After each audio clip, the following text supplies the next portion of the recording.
여러분, 또 오늘도 만나서 반갑습니다. 여러분들이 중국 학생들 많은데 제가 중국말 몰라서 한국어로만 하는데 미안합니다. 한국말 자꾸 잘 모르시죠? Chinese student, I am sorry, but I can't speak Chinese at all. So please look at the paper. No problem. Thank you. 오늘 이곳에 계신 여러분에게 하나님의 큰 은혜와 사랑이 넘치시기를 축복합니다. 오늘은 누가복음 19장에 나오는 말씀에 주목해 보고자 합니다. 1절부터 보면 삭개오라는 인물이 등장하고 하나의 사건을 목격하게 됩니다. 그 사건은 예수님께서 여리고라고 하는 지역으로 지나가시면서 벌어집니다. 여리고 지역은 당시 유대 땅에서 가장 부유한 도시 중에 하나였습니다. 그런데 그러한 도시에서 세리장까지 맡고 있었던 삭개오, 지금으로 말하자면 뭘까요? 국세청장. 국세청장 엄청 높은 자리죠? 국세청장 정도의 그렇게 지위를 가지고 있다고 해도 과언이 아니었던 거예요. 제가 오래전에도 설교할 때 직업이 세리인 사람에 대해서 설교한 적 있어요. 그죠? 기억을 잘 못하시겠지만 세리 레위라는 사람, 그가 예수님을 만났던 사건을 또 그때 소개하면서 그때도 제가 그 세리라는 직업이 좀 독특하다. 돈은 많이 버는 부자이지만 당시 사람들에게는 세리는 어떻다 그랬죠? 로마의 하수인이고 매국노다 이렇게 여겨지면서 이스라엘에서는 정말 가장 천시하는 그런 창기나 강도, 이런 아주 극악한 죄인이죠. 그런 죄인들과 동일하다고 사람들은 그렇게 취급을 해버렸어요. 그래서 그들과는 함께 식사도 하지 않았고 또 그들을 손가락질하면서 아주 천시하고 멀리했습니다. 그러니 돈은 많지만 슬프게도 자신의 동족들에게는 저주받는 인생이었던 것입니다. 그러던 그가 예수님이 여리고에 오셨다는 소문을 듣고 그도 사람들, 군중 속에 한번 용기를 내어서 달려가 봤던 겁니다.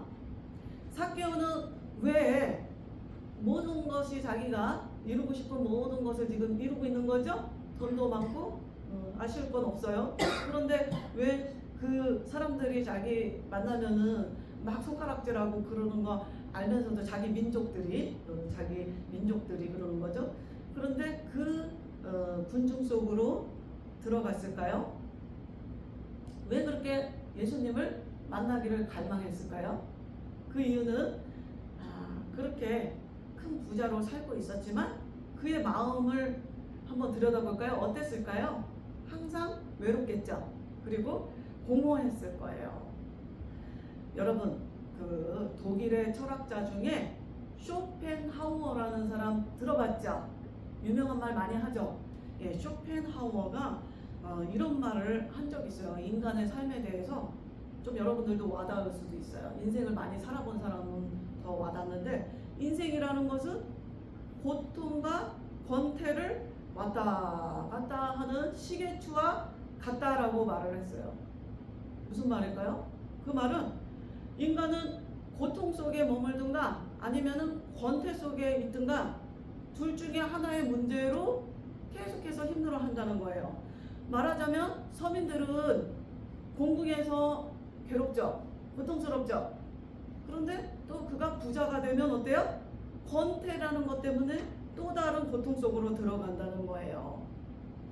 아직 여러분들이 큰 부자가 안 돼봐가지고 나는 그래도 지금 부자가 되면 더 행복할 것 같은데 이렇게 생각하는 친구들도 많을 거예요. 그런데 여러분, 몇 년 전에 오징어 게임이라는 그 넷플릭스 영화 본 사람 있어요? 손 들어보세요. 본 사람. 없어요? 여러분들 중에는 별로 없는. 그때 당시에 이게 굉장히 이슈가 되면서 많은 그 청소년들이 이거를 다 보는 거예요. 그래가지고 제가 막 걱정이 되더라고. 이게 굉장히 잔인하고 내용이 너무 안 좋다 그래서 정말 보기 싫더라고. 그런데 그럼에도 불구하고 내가 억지로 참고 봤어요. 왜 봤냐? 우리 학생들이 이런 노출된 영화들 이런 것들을 보면서 어떤 생각을 할까? 그리고 이 학생들이 그거에 대해서 잘못된 사고관을 또 가지면 안 되고 그러기 때문에 내가 같이 소통을 해주고 얘기하면서 어떤 가이드라인을 잡아줘야 될 것 같고 그런 목회자로서의 의무감 때문에 정말 보기 싫은데 그냥 참고서 봤거든요. 그래서 중간에도 진짜 보기 싫었어요. 꺼버리고 싶었는데 그냥 그래도 끝까지 한번 봤어요. 이걸 어떻게 전개해가나 한번 보려고 봤어요. 그런데 마지막 장면에서 참 의미심장한 사건이 나오더라고요.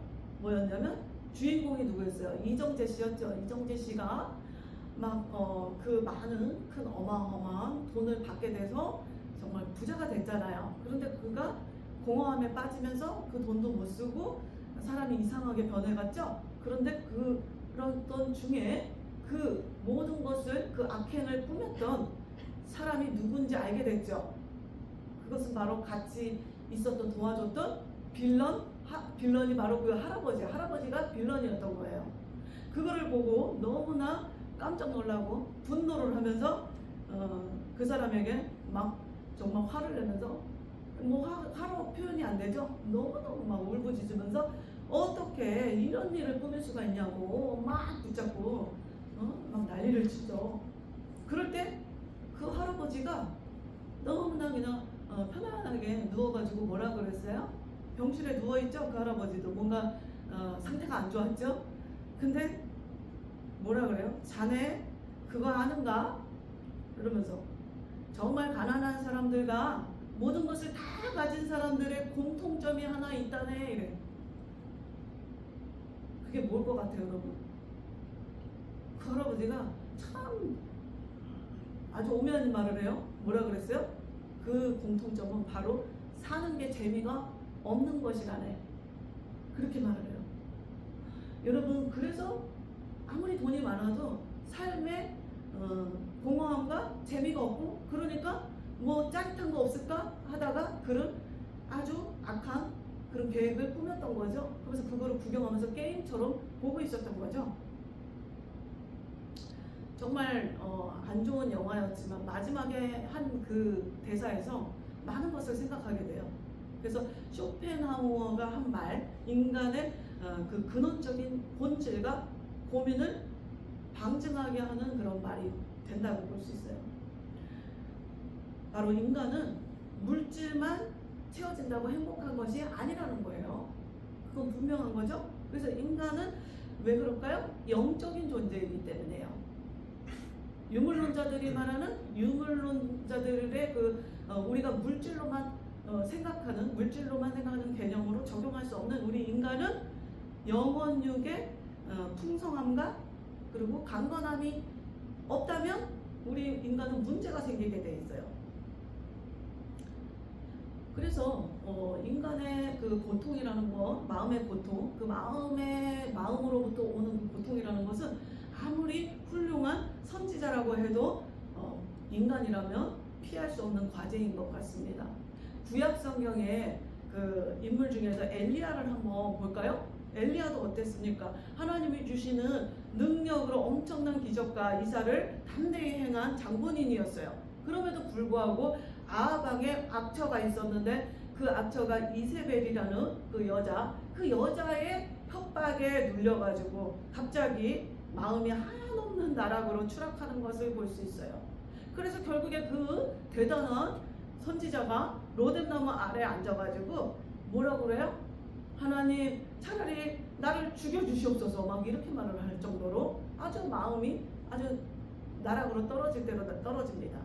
나는 내 조상보다 못나요. 그러면서 내 생명을 걷어주세요. 막 이렇게 말을 하는 것을 성경을 통해서 볼 수 있어요. 그런데 그렇게 낙심하면서 기도하다가 로뎀나무 아래에서 잠이 잠깐 들었어요. 그러자 하나님이 보낸 천사가 그를 어루만지면서 말하기를 일어나서 먹어라. 그러면서 위로해 주세요. 그러면서 이렇게 깨어나 보니까 진짜 머리맡에 숯불에 구운 떡과 물 한 병이 이렇게 있었던 거예요. 그래서 그것을 먹고 다시 또 누워서 다시 잠을 자게 돼요. 그런데 그때 하나님의 천사가 나타나서 어루만지면서 말하기를 일어나 먹으라. 내가 갈 길을 다 가지 못할까 하노라. 이게 무슨 말이에요? 너에게 지워진 사역이 있는데, 할 일이 있는데 그것을 다 못할 수 있으니 정신 차리고 힘을 내라. 이렇게 위로를 해주시는 거죠. 이렇게 말하는 소리를 듣고 엘리야는 다시 일어나서 먹고 마시고서 힘을 내면서 40주 40야를 걸어가지고 하나님의 산 호렙에 이르러서 하나님이 주시는 새로운 사명을 다시 받게 됩니다. 여러분, 그렇게 용맹스럽게 하나님의 사역을 해나갔던 성령의 사람조차도 그렇게 무방비로 와르르 무너지는 것을 볼 수 있어요. 하나님이 그렇게 시대적으로 크게 사용했던 선지자인데 정말 믿음이 없는 사람처럼 일반 사람들하고 똑같이 보이잖아요. 그런데 하나님은 어떤 분이에요? 너무도 사랑이 많으셔가지고 그 한량없는 사랑으로 우리 모든 인간들은 다 부족하죠. 근데 그 부족한 우리를 위로해 주시고, 그리고 로뎀나무 아래에서 좌절하면서 자신의 목숨까지도 가져가라고 그 막 원망스러운 기도를 막 할 정도로 무너진 엘리야에게 또 천사를 보내서 위로하고 먹이고 이렇게 하시죠. 열왕기상 그 19장 18절에 보면은 하나님이 말씀하시기를 이스라엘 가운데 바알에게 무릎을 꿇지 않은 7,000명을 남겨두었으니 힘을 내라고 막 위로를 해주세요. 낙담하지 말으라고. 아직도 너와 함께 싸울 군사들이 있다 이러면서 여러분, 하나님은 어제나 오늘이나 영원히 우리와 함께 하십니다. 그리고 우리를 돌봐주시는 분이십니다. 우리는 고아가 아니죠. 우리는 하나님이 함께 하심으로써, 하나님 어떤 분이세요? 이 세상 만물을 만드시고 지금도 다스리고 계시는 분이세요. 그분이 우리의 아버지가 되어주신다는 겁니다. 너희는 마음에 근심하지 말라. 하나님을 믿으니 또 나를 믿으라 하고 말씀하셨죠. 여러분, 이렇게 인간은 참으로 연약합니다. 우리는 이 마음의 문제를 해결하지 않으면 평생 그 마음의 고통을 친구처럼 함께 탈고 다닐 수밖에 없습니다. 오늘 본문에 등장하는 삭개오 역시 모든 것을 이룬 것 같았지만 또다시 찾아오는 그 마음의 고통을 계속 경험하는 것입니다. 그러한 목마름 때문에 예수님을 간절히 찾았던 거죠. 삭개오의 키가 얼마나 했을 것 같아요? 키가 아주 평균 이하로 150cm도 안 됐다고 보여져요. 성경에 보면. 그래서 매우 작았는데, 그래서 그가 예수님을 가까이에서 보고 싶었어요. 그런데 수많은 군중들이 있으니까 거기 묻혀서 볼 수가 없죠. 그래서 너무나 간절한 마음을 가졌던 삭개오가 나무 위로 올라간 거예요. 최대한 높은 곳으로 가서 예수님을 어떻게든 꼭 만나고 싶었습니다. 그런데 예수님은 신기하게도 삭개오를 향해서 이름을 불러주는 거예요. 처음 만난 사이인데 어떻게 삭개오의 이름을 알았을까요? 예수님은 이미 삭개오를 알고 계셨던 거예요. 여러분들이 전에는 하나님 나는 안 믿었었는데 이렇게 생각하는 여기 있는 친구들도 이미 하나님은 여러분들의 이름을 다 알고 계시고 여러분의 삶도 이미 과거와 현재와 미래까지도 다 알고 계시는 분이세요. 사실 삭개오를 만나기 위해서 예수님이 여리고라는 도시를 일부러 오신 거예요. 예수님은 삭개오를 향해서 뭐라 그러시죠? 오늘 본문 말씀에 보면 삭개오야 속히 내려오라 이렇게 말하시면서 또 이어서 뭐라 그러세요? 내가 오늘 내 집에 유하여야 하겠다 이렇게 두 말씀을 하세요. 이 두 가지 말씀을 통해서 삭개오는 완전히 변화됩니다. 저는 이 말씀에 중의적인 표현이 담고 있다고 생각하는데요. 물론 이제 진짜로 물리적으로 나무에서 내려오라고 말하는 거겠지만 삭개오의 삶을 이미 다 아시는 주님이 삭개오를 향해서 너가 중요하다고 쌓아 올렸던 그 무엇으로부터 내려오라는 말씀입니다. 예수님은 우리에게도 지금도 말씀하세요. 얘야, 거기서 속히 내려와라. 우리가 붙잡고 있던 모든 것을 내려놔야 한다는 것입니다. 내가 중요하게 생각하고 있었던 가치, 물질이 될 수 있고, 돈이 될 수 있고, 권력이 될 수 있고, 명예가 될 수도 있고, 나의 자존심이 될 수도 있고, 내가 그동안 세상에서 인정받고자 쌓아 올려놓은 모든 것, 그것도 하나의 바벨탑이 되는 거예요. 그 바벨탑에서 내려와야 한다는 것입니다. 우리가 그 나무에서 내려올 때 오늘 삭개오처럼 우리의 손을 잡아주시려고 나무 아래에서 기다리시는 예수님을 만날 수 있게 되는 것입니다. 삭개오야, 속히 내려오라. 내가 오늘 내 집에 유하여야겠다. 여러분 말씀에 뭐라고 하세요? 내려오라고 말씀하시고 나서 약속 하나를 하시죠? 내가 오늘 너 집에 거하겠다. 이렇게 약속하세요. 이거 대단한 사건이거든요. 바로 주님은 우리가 잡고 있는 모든 것들을 내려놓고 거기서 내려올 때 내 안에도 거해 주시지만 우리 가정의 주인이 되어 주신다는 말씀이에요. 그래서 삭개오가 드디어 결단합니다. 나무에서 내려갑니다. 그리고 예수님을 맞이합니다.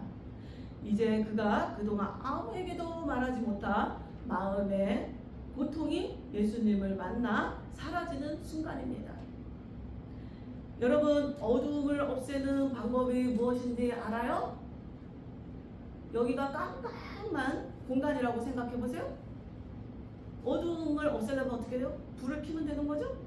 바로 어두운 곳에 빛이 나타나면 어두움은 순식간에 사라지는 것입니다. 바로 우리 마음이 슬프고 우울하고 어둡나요? 바로 빛이신 예수 그리스도께서 내 마음에 들어오시고 주인이 되어주시면 모두 다 해결되는 것입니다. 시편 34편 18절 말씀에 여호와는 마음이 상한 자를 가까이 하시고 충심으로 통회하는 자를 구원하시는도다 라고 분명하게 말씀하셨습니다. 그러므로 삭개오는 상한 마음도 회복하고 구원까지도 받은 것입니다. 여러분 중에 삶의 무게에 마음이 무너졌고 마음이 상한 사람이 있다면 누구든지 자신의 무너진 마음을 주님 앞에 솔직하게 고백하시기 바랍니다. 그리고 자신이 그동안 구축한 자신이 의지하는 모든 것에서 내려오시기 바랍니다. 그래야 하나님의 손을 잡을 수 있는 것입니다. 그래야 하나님을 만날 수 있는 것입니다. 그러면 하나님께서는 인생의 문제들만 해결해 주시는 것이 아니라 나의 깊은 상처를 치유하시고 내 영혼이 기뻐뜨며 구원의 기쁨을 성취하게 해주십니다. 또한 하나님께서 삭개오에게 이르시기를 뭐라고 그랬어요? 오늘 구원이 이 집에 이르렀으니 이 사람도 아브라함의 자손입니다. 이렇게 말해요. 이 선언을 해주셨는데 예수님은 삭개오뿐만 아니라 그의 가정에도 구원의 기쁨을 주셨습니다. 그리고 그의 신분까지도 변화시켜 주시는 것이에요. 이제부터는 그도 아브라함의 자손이라는 축복을 하시죠. 이 사람이 이제부터 아브라함의 자손이다 이런 말을 해주는 거예요. 그 동족으로부터 계속 무시받고 당하고 천시받고 쟤는 완전히 쓰레기야, 우리랑 달라 뭐 이렇게 하면서 배척당했던 그에게 예수님이 너는 이제부터 아브라함의 자손이다 이런 선포를 해주신 거예요. 이 말은 정말 그의 마음을 어루만지고 그의 자화상을 회복시켜주는 엄청난 사건인 거예요. 즉 삭개오는 너는 이제 더 이상 죄인이 아니다. 이제 더 이상 고아가 아니다. 이제 너는 하나님의 자녀다. 이제 하나님 나라의 유업을 받을 수 있는 자격이 있는 하나님 나라의 시민권자다. 이런 하나님의 칭함을 입는 그런 사건인 거죠. 삭개오는 그동안에 마음속 깊이 있었던 그 엄청난 서름들이 북받쳐 올라서 아마도 펑펑 울었을 것 같아요. 결국 삭개오는 결단을 하죠. 자신의 전 재산을, 그 전 재산 중에 절반을 뚝 떼어가지고 가난한 자들에게 주겠다고 해요. 이거 엄청 쉽지 않은 일이에요. 정말 부자들은 그렇게 몇백억 막 이렇게 있으면 그거 반 정도 떼어놔도 엄청 많이 남으니까 그거 쉽지 이렇게 생각하는데 절대 그렇지 않아요. 가지면 더 가지려고 그래요. 그래서 성경에도 그런 비유가 있죠. 양을 99마리 가진 사람이 가난한 자가 양 한 마리 가지고 있는데 그거를 뺏어서 100마리를 채우고자 한다고. 그게 인간의 속성을 성경에서 말하는 거거든요. 그런데 삭개오가 절반을 뚝 떼어서 가난한 자들에게 다 줄 거고, 또 그 반 남은 거에서도 내가 혹시라도 사람들을 속여가지고 빼앗은 것이 있으면 4배나 쳐서 갚겠다고 선언을 해요. 정말 놀라운 사건이 아닐 수 없어요. 그동안 돈이 인생의 최고의 가치라고 믿고 그것을 목표로 치열하게 살았던 사람이에요. 그래서 세리장이라는 그런 지위까지도 얻은 사람이에요. 그런 삭개오가 한순간에 변할 수 있다는 것은 그 자체로서도 기적의 사건이 아닐 수 없는 것입니다. 이것은 완전한 내려놓음을 뜻하는 것입니다. 이것은 자신이 죄인이라고 철저히 회개하는 고백의 사건이라고 할 수 있습니다. 이제는 이 많은 재산들이 자신을 지켜 보호해 주는 것도 아니고 자신을 행복하게 해주는 것도 아니라는 것을 정확하게 깨달은 것입니다. 예수님이 나에게 오셨으면 그분 한 분만으로 충분하다는 고백인 것입니다.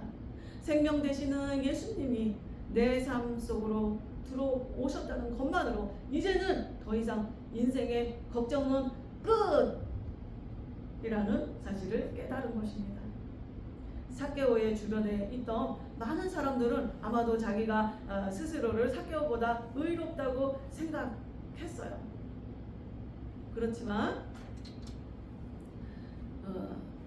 예수님의 눈에는 그들이 감추고 있는 모든 죄들이 다 보였던 거예요. 그래서 하나님은 자신이 죄인임을 겸손히 인정하고 이 죄의 문제를 어떻게 해결할 수 있냐고 탄식하며 주를 찾는 자들에게 손을 내밀어 주시는 것입니다.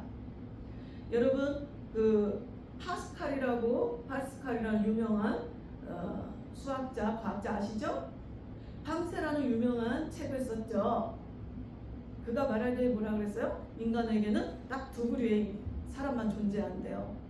하나는 자기가 죄인이라고 생각하는 의로운 사람과, 다른 한 사람은 자기가 의로운 사람이라고 생각하는 죄인만 있을 뿐이라고 말했어요. 우리의 불완전함을 고백하는 것이 바로 하나님을 만나는 첫 단추인 것입니다. 여러분 모두가 진정으로 하나님을 간절히 찾으시기를 바랍니다. 나는 할 수 없지만 주님이 내 삶에 들어오시면 불가능한 것이 없습니다. 삭개오가 자신의 집으로 예수님을 모셨던 것처럼 여러분 마음 가운데 예수님을 환영해 드리고 모셔드린다면 여러분은 이제 더 이상 무거운 짐을 쥐고 있지 않아도 되는 것입니다. 예수님은 우리에게 말씀하시기를 수고하고 무거운 짐진 자들아 다 내게로 오라 내가 너희를 쉬게 하리라 고 말씀하셨습니다. 또한 말씀하시기를 내 길을 여호와께 맡기라 그를 의지하면 그가 이루시고 내 의를 빛같이 나타내시며 내 공의를 정오의 빛같이 하시리로다 고 말씀하셨습니다. 아멘. 우리 기도